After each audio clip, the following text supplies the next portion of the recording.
Salut YouTube, on se retrouve aujourd'hui pour le traditionnel book haul, état de tous mes achats réalisés tout au long du mois de mai. Un book haul dans la gestion, comme depuis janvier de cette année. On en reparlera à la fin avec le petit point sur l'évolution de la palle.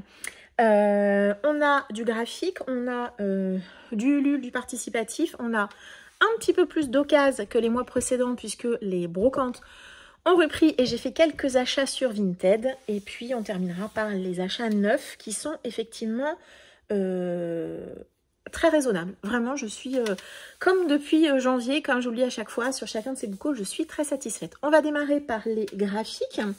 Graphique, et ben graphique neuf, il n'y en a qu'un.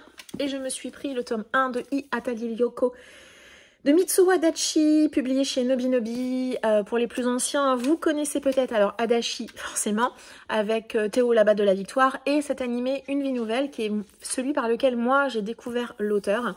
C'est l'histoire tout simplement d'un jeune garçon qui doit aller chez sa tante, qui possède une maison de location, donc il va aller vivre chez elle pour qu'il puisse poursuivre ses études et forcément il va rencontrer une jeune fille. On est avec Adachi comme toujours sur une comédie romantique. Je suis extrêmement contente que Nobinobi poursuive ses rééditions d'Adachi. On est sur des tomes doubles je crois, je sais plus du tout combien faisait la série d'origine.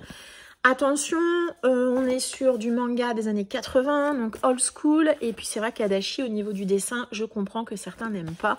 On est vraiment sur ces fameux personnages avec des oreilles d'amphore, des personnages que parfois on peut même confondre. Alors voilà, les fameuses oreilles, elles sont là. Même des personnages qu'on peut confondre et qu'on confond parfois d'une série à l'autre, voilà. Mais pour moi, c'est le roi de la comédie romantique.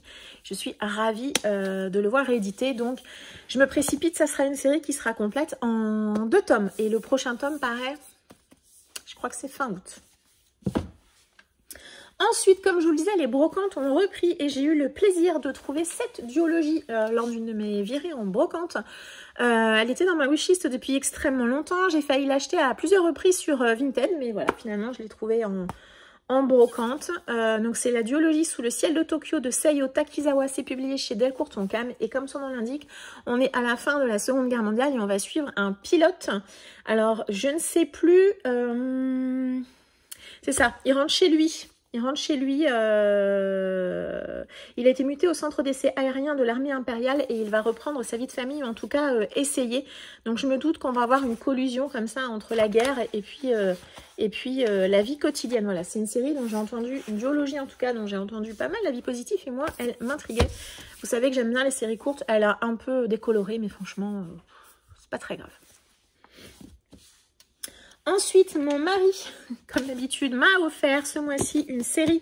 Et c'est une série en 4 tomes qui s'intitule Un pont vers les étoiles. C'est de Kyukyupon. C'est publié aux éditions Akata. Donc c'est 4 tomes. Là, cette fois-ci, on est en 1936 à Shanghai. Et on va suivre une jeune japonaise qui va se retrouver à aller devoir vivre en Chine. Donc en 36 forcément. Et bah voilà, elle va se lier d'amitié avec un petit garçon et on va les suivre comme ça. Alors, je sais pas si on va jusqu'à la Première Guerre mondiale, mais en tout cas avant la Première Guerre mondiale. À nouveau, on est un peu sur une thématique, voilà, j'allais dire un peu vie quotidienne, œil innocent des enfants par rapport à ce qui peut se préparer. Peut-être de la double lecture également. Bref, le tome 1. Tac, tac. Le tome 2, le tome 3, ça, ils ont l'air d'être déjà un petit peu plus adolescents. Avec, les quatrièmes sont très jolis aussi. Et voilà, tome 4, oui, à mon avis, on va les suivre pendant longtemps, hein, je pense. Parce que là, ils ont l'air quand même jeunes adultes. Historique, pacifisme et amitié. Voilà, je vais juste regarder. Ouais, ça a l'air d'aborder des sujets politiques à travers l'évolution et l'évolution de ses enfants. Bref, je suis très contente. Pareil, c'est une série qui était dans ma wishlist depuis longtemps. C'est vrai que parfois, c'est un petit peu compliqué pour moi parce que je mets des séries dans ma wishlist parce que sur le coup, elles me tentent. Et puis, tant d'années d'après, comme mon mari me les achète, ben, j'oublie pourquoi je les avais mises. Là, en gros, je pense que l'idée générale, c'est cette petite fille qui va au Japon, qui va découvrir la Chine de 36. Et voilà, je pense que c'était ça. Et il me semble qu'en plus, j'ai vu quand même pas mal d'avis positifs. Et on va terminer par un autre graphique que j'ai trouvé en brocante. Je me suis jetée dessus comme la misère sur le monde. Elle est dans ma wishlist depuis super longtemps. Je l'ai pas acheté neuf parce que c'est vrai que le dessin est spécial. Je sais pas si vraiment ça va me plaire. C'est le tome 1 de Billy Brouillard. Le don de trouble vue de Guillaume Bianco. C'est publié chez Soleil Collection Métamorphose. Et on est vraiment sur une BD... Enfin, super bizarre, non, mais originale sur la forme. Donc, on a ce type de planche. On a des choses comme ça. Des choses comme ça. On a vraiment une... Bon, après, chez Métamorphose, c'est quand même très, très récurrent. Des choses comme ça. Voilà, donc je suis hyper intriguée parce que je crois que j'ai vu que des gens adorer Billy Brouillard. Donc, j'étais très contente. Je l'ai eu à 5 € au lieu de 22 €. Donc, pareil, j'avais failli l'acheter à plusieurs reprises sur Vinted, mais je ne l'aurais jamais eu à ce prix-là de toute façon. La vie nous habitue à la mort par le sommeil. Elle nous avertit qu'il existe une autre vie par le rêve, de Eliphas Lévy. Voilà. Je ne sais pas trop dans quoi je vais aller, mais je suis curieuse de le découvrir. C'est terminé pour les graphiques. On va ensuite passer au financement participatif et autres ululeries, on va dire ça comme ça. Donc, j'ai reçu tout d'abord les tomes 3 et 4 de la part des éditions Goater.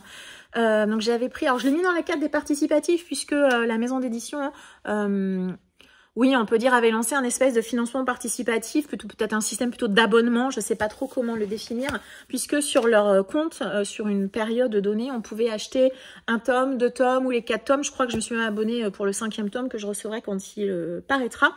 Donc c'est les tomes 3 et 4 de la série La Dernière Geste de Morgan of Glencoe. Donc là, c'est le tome 3, dernier chant, 3e chant, et celui-ci, 4e chant. Voilà, c'est les deux... voilà. J'ai pas grand chose à en dire de plus puisque j'avoue que je ne me rappelle pas très bien de quoi ça parle. C'est publié chez Goater. Je les ai reçus, les livres sont... Voilà. Je dois bien avouer que je ne suis pas hyper fan des ouvrages de la maison d'édition. Je ne suis pas très fan du choix qu'ils ont choisi par rapport aux couvertures. Alors il y a peut-être tout un tas de raisons, mais je ne suis pas... Ouais, je suis un peu mitigée sur l'objet livre en lui-même, mais bon, après tout, ce qui est important quand même, c'est l'intérieur, le texte, les pages sont plutôt blanches, enfin voilà, et en plus, c'est imprimé en France, c'est une petite maison d'édition, donc voilà, ça vaut quand même le coup, ne serait-ce que pour les soutenir. Ensuite, je me suis reçue... Celui-ci, vous l'avez pas mal tourné, je pense. C'est Les larmes d'Okia de Mathilde Lambin. C'est publié chez Imeris, c'est un tome 1. Donc là, sur l'objet livre, on est sur un hardback. Je l'ai pris, pourquoi? Parce qu'on m'a vendu de la fantaisie. Donc j'espère qu'on est bien sur de la fantaisie. Ah, j'ai eu aussi un joli petit magnète qui va aller sur mon frigo, d'ailleurs. Un petit marque-page, voilà. Et puis on a... Voilà. Très très beau travail éditorial. Oui, dans les trigger warnings, on nous met mort, violence. Pas mal, c'est plutôt pas mal. Ici, donc moi je l'ai pris parce que il me semble bien que c'est de la fantaisie. Ça sera une duologie, si je ne me trompe pas. On va suivre une jeune femme qui est l'ancienne assassine du roi et elle s'est recyclée, on va dire, comme mercenaire dans le pays dans lequel on est. Elle va être obligée de fuir parce qu'il y a des ennemis qui vont retrouver sa trace et elle va essayer de sauver une amie prisonnière des geôles ménesquiennes et reconquérir le royaume perdu. Voilà, fantaisie somme toute assez classique, ça m'a l'air. Je ne vois pas de romance à l'intérieur, donc j'espère qu'on n'est pas sur de la romantaisie. Bon, après, s'il y a un peu de romance, c'est pas très grave, mais j'espère qu'on est majoritairement quand même sur de la fantaisie. Et ensuite, je me suis pris une intégrale. Alors, j'espère que je ne me suis pas fait douiller, que ce n'est pas... si c'est une romantaisie, eh bien, il repartira. Je me suis pris l'intégrale du rituel d'Endua. Une mage prête à tout pour accomplir sa vengeance, un Volucris déterminé à honorer sa divinité. On verra bien. Si c'est de la romantaisie, j'espère que ça ne sera pas trop présent. Mais pareil, je me l'étais pris voilà, parce qu'on me l'a vendu à nouveau un peu comme une histoire de vengeance dans un univers plutôt dark, plutôt sombre. Et c'est aussi pour ça, trigger warning sans violence et torture. On est plutôt pas mal, hein. On est plutôt pas mal. Le livre est très très beau. Alors, je ne sais pas si je vous l'ai bien montré. Donc, on a un jaspage qui évoque, je trouve, un peu le tonnerre. L'objet livre est assez lourd. J'espère que les petites choses argentées là ne vont pas disparaître à la lecture. Ça arrive parfois. Et puis, on a surtout des illustrations comme ça. qui sont absolument magnifiques. Enfin, après, voilà, il faut aimer le noir et blanc et autres. Et alors ça, voilà, hop là, par exemple, on a des pages comme ça pour les premières pages de chapitre en noir et avec une écriture blanche qui est très lisible, puisque j'ai déjà eu des livres comme ça sur fond noir et l'écriture n'était pas toujours aussi claire, hein, vraiment pas tout le temps. Non, l'objet livre est vraiment très joli, le papier est super agréable. Donc voilà, quand je le lirai, aucune idée. Mais voilà, c'était une ululerie sur laquelle j'ai craqué il y a un petit temps déjà. Voilà. Ensuite, on va passer au titre d'occasion. J'ai d'abord réalisé 3 achats sur Vinted. Le premier, c'est 1991 de Franck Tillier, publié chez Pocket. Je pensais le trouver en brocante, ça n'a pas été le cas. Et comme j'aimerais le lire bientôt, pour pouvoir ensuite reprendre la suite de la série Charcot et Nobel, j'ai fini par le trouver sur Vinted et j'ai payé, je crois, 1 €, quelque chose comme ça. Donc il est en 1 € hors frais de port et tout ça, hein, bien évidemment, juste le livre. C'est tout simplement, on pourrait dire, le préquel de la série Charcot et Nobel. C'est la première histoire avec Charcot, j'ai oublié son prénom. Franck Charcot. C'est la première histoire avec Franck Charcot. On est en 91. En 91, je pense que je devais être au collège encore un peu. Ouais, je suis curieuse de retourner un peu dans cette ambiance des années 90. Donc voilà, premier achat Vinted. Deuxième achat, c'est une intégrale. Je me suis pris l'intégrale. Alors, elle n'est plus éditée. Hein. C'est la Malrune publiée au livre de poche. C'est de Pierre Grimbert et Michel Robert.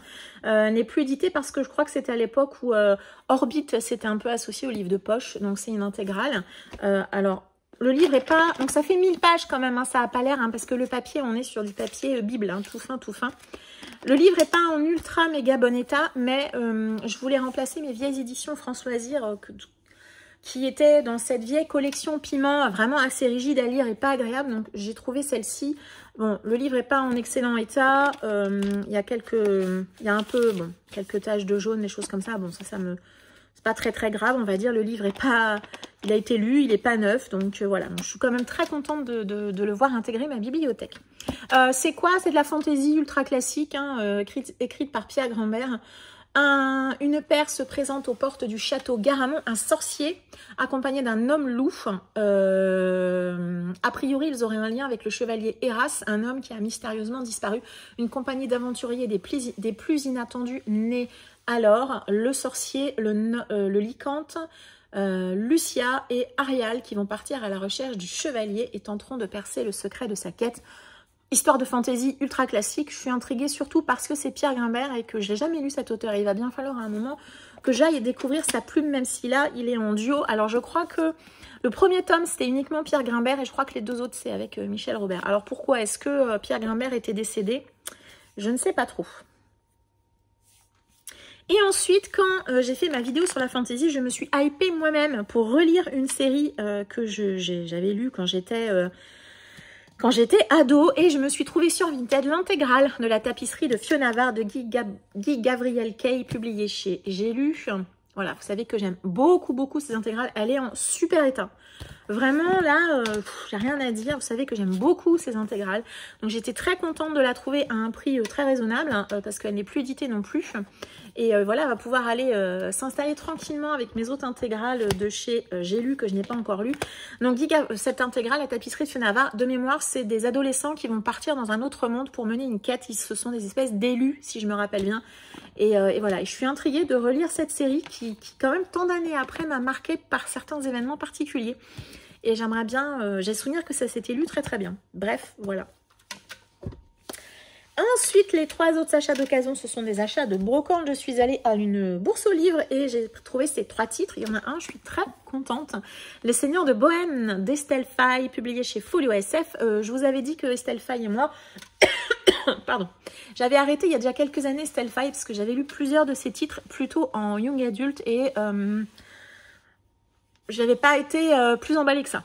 Voilà. Par contre, à contrario, j'avais lu Porcelaine, que j'ai toujours ici, je crois. Ouais, derrière. Porcelaine d'Estelle Faye, qui est là pour le coup de la fantaisie adulte que j'avais beaucoup aimé. Donc le titre est même encore ici. Donc c'est vrai que j'avais arrêté Estelle Faye parce que pour moi je l'avais estampillé plutôt en young adulte. Et puis en début d'année j'ai lu tout un tas de nouvelles des éditions 1115 et il y avait notamment une nouvelle à l'intérieur d'Estelle Faye que j'avais adorée. Et je me suis dit peut-être que ça vaut le coup d'aller la retenter en adulte. Et j'étais intriguée de découvrir ce titre-ci, Les Seigneurs de Bohème. Là, on est vraiment en adulte, en fantaisie adulte.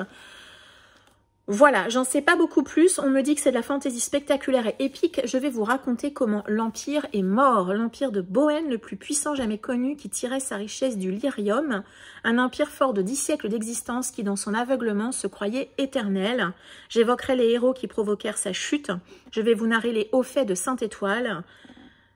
Le vent emportera mes mots sur la steppe. Avec un peu de chance, le monde se souviendra. J'aime beaucoup. Franchement, j'avoue que quand j'ai lu cette nouvelle, qui était de la dark fantasy, j'ai trouvé ça super, j'ai adoré. Et voilà. Et du coup, lors de cette bourse au livre, je suis tombée dessus, donc j'étais ravie.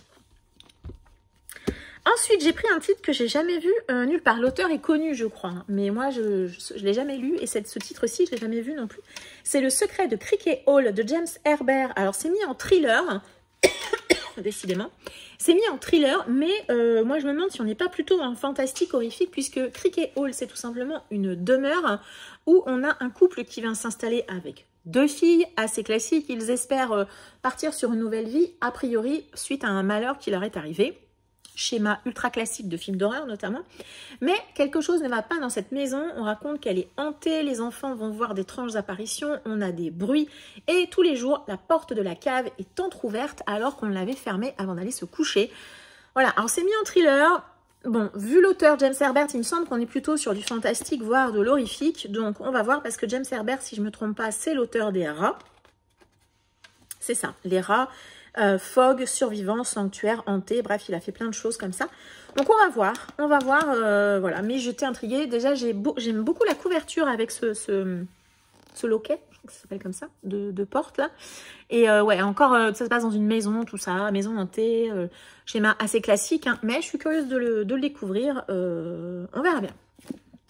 Et ensuite, je me suis trouvé une intégrale, j'étais fin heureuse puisque je me suis trouvé l'intégrale des Guerriers de la Nuit de Graham Masterton. C'est publié chez Brajlon. Voilà, c'est une intégrale donc qui regroupe 3 titres et j'ai vu après sur Livre Addict qu'il y avait d'autres titres, je sais plus si c'est 4 ou 5, mais ils ont été écrits bien après la trilogie d'origine. Donc voilà, je considère que pour en tout cas la trilogie d'origine, cette intégrale est largement suffisante. Voilà, j'ai pas grand chose à en dire. C'est un ancien livre de bibliothèque, ça me fait toujours rire. Qui devait partir au pilon sûrement, et finalement non, il va finir chez moi, et c'est très bien comme ça. Voilà, j'en sais pas beaucoup plus, si ce n'est que Les Guerriers de la Nuit, c'est un énorme classique. Graham Masterton, c'est un auteur reconnu, classique. Je l'ai jamais lu, c'est une série que j'étais curieuse, décidément, que j'étais curieuse de découvrir. Et voilà, j'étais très très contente de le trouver lors de cette bourse aux livres. Et on va terminer par mes achats neufs qui se montent à 5. Donc vous voyez que je suis quand même, en termes de neuf en tout cas, plutôt raisonnable. J'ai craqué pour cette trilogie intégrale qui regroupe les 2 tomes, les 2 novellas de Histoire de moine et de Robot. Donc on a un psaume pour les recyclés sauvages et une prière pour les signes timides de Becky Chambers, publié aux éditions La Talente. Si vous me suivez depuis longtemps, vous savez que j'ai unhaulé sa série la plus connue, je pense, je sais plus... avec Libération, un truc comme ça, là, de fantaisie positive. Mais je suis quand même curieuse de la découvrir et j'avoue que j'ai absolument craqué sur l'objet que je trouve très très joli. C'est publié chez La Talente, petite maison d'édition. C'est un titre qui regroupe 2 novellas, donc c'est assez court. Et si sur sa série de SF positive, j'ai pas toujours vu des avis positifs, c'est pas du tout le cas pour cette duologie-là. Ces 2 novellas, je n'ai vu que des choses... ultra positif, donc j'ai pas besoin d'en savoir plus. On va suivre un moine de thé qui est bouleversé par l'arrivée d'un robot qui vient prendre des nouvelles de l'humanité. Je sais pas plus et finalement j'ai pas besoin en fait d'en savoir plus. Bref, je suis très contente de l'avoir acheté. Un titre que vous avez vu partout, je ne vais pas m'appesantir dessus. J'ai acheté comme beaucoup La Guerre du Pavot de R.F. Kuang, publié chez De Saxus. Fantaisie asiatique qui avait été édité précédemment chez... Babel, peut-être Babel. Voilà, j'ai craqué comme tout le monde. Voilà, c'est de la fantaisie. C'est de la fantaisie adulte. Alléluia. Bref, non, j'exagère un peu. J'assure, je fais pas de fixation en fait. Hein. Voilà, je ne vais pas vous faire de résumé. Bon, on est quand même sur 29,90. Ça fait quand même un peu mal. L'objet livre est très très beau, il est vrai. Avec une couve qui fait penser quand même un peu aux estampes japonaises. Et une couve comme ça qui se prolonge derrière. J'aime beaucoup ce principe. Encore et comme toujours avec moi, emballé jusqu'à la lecture. Bref, vous l'avez vu partout, donc je ne vais pas m'appesantir plus sur ce titre. Je me suis acheté un tome 3, Martyr, le tome 3 de Oliver Perru, publié chez J'ai lu. Fantasy adulte dans ce tome 3 était attendu depuis très longtemps. Alors si vous me suivez attentivement, vous devez vous dire, mais tu n'as pas acheté les 2 premiers? Alors en fait, je n'ai pas acheté les 2 premiers dans cette édition, parce que moi j'ai l'ancienne édition que je m'étais procurée l'année dernière sur Vinted, auprès de Caro Livre d'ailleurs, qui me semble s'en était débarrassée, parce qu'elle avait dû acheter autre chose. Où je lui avais acheté un tome et un autre tome chez quelqu'un d'autre. C'était plutôt ça, je crois. Donc, j'avais déjà cette ancienne édition et j'avais pas forcément envie d'aller racheter la nouvelle version, sachant que cette nouvelle version est très jolie, hein, vraiment. Création Studio, j'ai lu d'après Shutterstock. Ouais. Bon, mais il y a un mélange d'illustrateurs, hein, donc bref. Mais j'avais déjà les tomes 1 et 2, et vous avez vu à quel point je suis raisonnable cette année, donc j'ai fait le choix de garder mes tomes 1 et 2 et d'acheter uniquement le tome 3. Si j'ai l'occasion de tomber sur les tomes 1 et 2 dans la nouvelle édition, en occasion ou autre, peut-être que je les prendrai, mais en l'occurrence, finalement, je n'avais besoin que de ce tome 3, donc je n'ai acheté que le tome 3. Fantasy adulte, je ne vais pas lire la 4e, Oliver Perru, j'ai lu uniquement Daryl Ouvremonde, je crois que c'était ça. Franchement, j'avais passé un très bon moment et je suis curieuse vraiment de le découvrir en adulte sur autre chose. Je sais que ce 3e tome était attendu par tous les fans depuis très longtemps. Et quelque part, je suis ravie de voir Oliver Perru revenir en fantasy, en roman en tout cas, parce que il est présent depuis de nombreuses années en bande dessinée. Voilà, je suis très contente. Ensuite, j'ai acheté une fin de saga parce que pour pouvoir le lire, eh bien, il faut l'acheter. C'est le tome 6 de la Guilde des Ombres, Anatrice, publié chez Pocket. C'est le tome 6 en poche, mais donc c'est la 2e partie du tome 3. Donc on est à la fin, dernière ligne droite, The Briquette. Je vous montre ça parce que là, vous pouvez tuer un cambrioleur avec ça. Et voilà, voilà, on va le lire avec Dorian. Donc forcément, il fallait que je l'achète parce que sinon, c'était pas possible de le lire si je ne l'avais pas acheté. Bref, donc je l'ai pris. Panama, jeune fille qui va intégrer une guilde d'assassins, je vous en dis pas plus. Soit vous avez suivi mes points lecture et tout ça tout au long depuis janvier, donc vous savez que j'avance cette série, c'est une série que j'aime beaucoup. Et voilà, je suis très contente de terminer enfin cette série. Et le dernier titre que je me suis pris, c'est un titre de fantasy adulte, publié chez Nemos. C'est un tome 1 d'une duologie. J'ai hésité avant de le prendre, je l'avais repéré déjà. La couve est incroyable. Je ne sais pas vraiment ce qu'elle représente, mais la couve, je la trouve folle. L'auteur, c'est Benjamin Lupu. Je l'ai déjà lu, enfin, j'avais tenté de le lire. Il me semble que j'avais tenté de lire une novella que j'avais abandonnée. Donc, c'est pour ça que j'ai hésité à l'acheter. Et puis, je me suis dit, j'ai vu le résumé, j'ai vu un avis, je me suis dit, allez, on le prend, ça va parler de vengeance. C'est Le Solstice des Ombres, tome 1, Sœur de haine, donc de Benjamin Lupu. C'est publié chez Nemos. Franchement, petite maison d'édition, auteur français. Au pire, j'aime pas, je m'en débarrasse, c'est pas grave. Voilà, et la couve, elle est assez folle. Franchement, je sais pas bien ce que ça représente, ça. Je suis épatée par cette couve. Donc, c'est une histoire de vengeance, si j'ai bien suivi, si j'ai bien compris. Alors, on nous dit très rapidement... Est-ce qu'on a des trigger warnings, tiens? Bon, moi, ça me dérange pas, les trigger warnings. Hein, Oh, la jolie carte, on dirait quelque chose d'un peu médiéval. On n'a pas de trigger warning, mais c'est pas grave. Oh là, j'ai vu un lexique à la fin. Qu'est-ce que c'est que ça? Nous avons, oh oui, les personnages, les dieux, les langues, les peuples, oui. Un beau lexique à la fin. Bon, fantaisie, hein, classique. Donc, on va suivre un monde dans lequel les anciens rois ont été déchus. Les vainqueurs ont donc élevé un nouveau culte. Déchirés par un conflit religieux aussi meurtrier qu'impitoyable, les baronnies sont sur le point de sombrer dans le chaos d'une guerre fratricide. Pris dans les intrigues d'une vengeance absolue et aveugle, un moine aux capacités magiques enfouies semble porter en lui la flamme ténue d'un espoir de paix. Dans ce monde sur le point d'être englouti par la haine et la colère, parviendra-t-il à faire entendre sa voix? Je sais pas. J'ai été intriguée, attirée par ce titre. On verra. Alors par contre, moi je le lirai pas tant que je n'aurais pas vu passer le tome 2, ne serait-ce qu'en prévision. Donc pour le moment, il va rester sagement à la maison. Et j'ai vu des avis déjà passer de gens qui l'ont plutôt aimé. Je suis curieuse.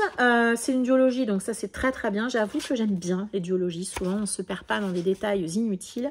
Et puis voilà, c'est donc mon dernier achat du mois de mai. J'allais dire du mois de juin. Pas du tout. On va juste faire un petit point pile à lire. Donc ce mois-ci, j'ai acheté 15 romans. Voilà, je vous dis tout. Le mois dernier, la palle était à 1679 et en ce mois de fin mai, nous sommes arrivés à 1648. Alors, pas forcément par mes lectures, parce que je n'aurais pas lu 50 livres, non, pas du tout. J'ai fait un haul, voilà, j'ai continué à retirer des livres de ma palle de manière très régulière tout au long du mois. Et donc voilà, la pile à lire descend tranquillement, 1648. L'objectif est bien évidemment que le mois prochain, elle soit en dessous de 1648. C'est toujours le même objectif. D'ici fin d'année, j'aimerais arriver à 1500, voire un petit peu en dessous. Mais si je suis à 1500, ça sera déjà très bien. J'en suis pas très loin.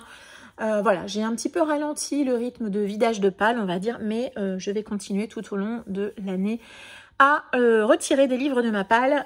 Je fais pas forcément de haul parce que j'en retire par-ci par-là quand j'ai le temps, quand j'ai l'envie, quand voilà. Quand ma palle a augmenté, je me dis non là il faut quand même en retirer quelques-uns et donc je débarrasse certains titres. Il y a des titres qui sont en instance, en réflexion, voilà, on verra bien.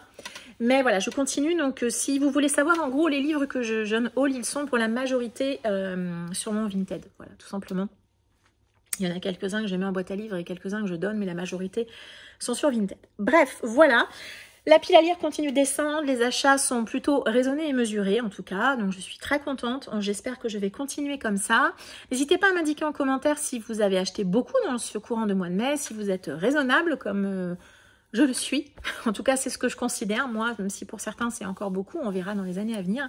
En tout cas, je suis très contente de mes achats. N'hésitez pas à m'indiquer en commentaire si vous avez lu certains des livres dont j'ai parlé aujourd'hui, si vous les avez aimés ou pas, quel est votre avis par rapport à tout ça. Si vous voulez juste marquer votre passage par ici, mettez tout simplement des piles de livres ou des livres, tout simplement, le classique petit dessin du book haul. En tout cas, moi je vous remercie beaucoup d'être arrivé jusqu'ici, je vous souhaite une très agréable journée et je vous dis à très bientôt. Ciao!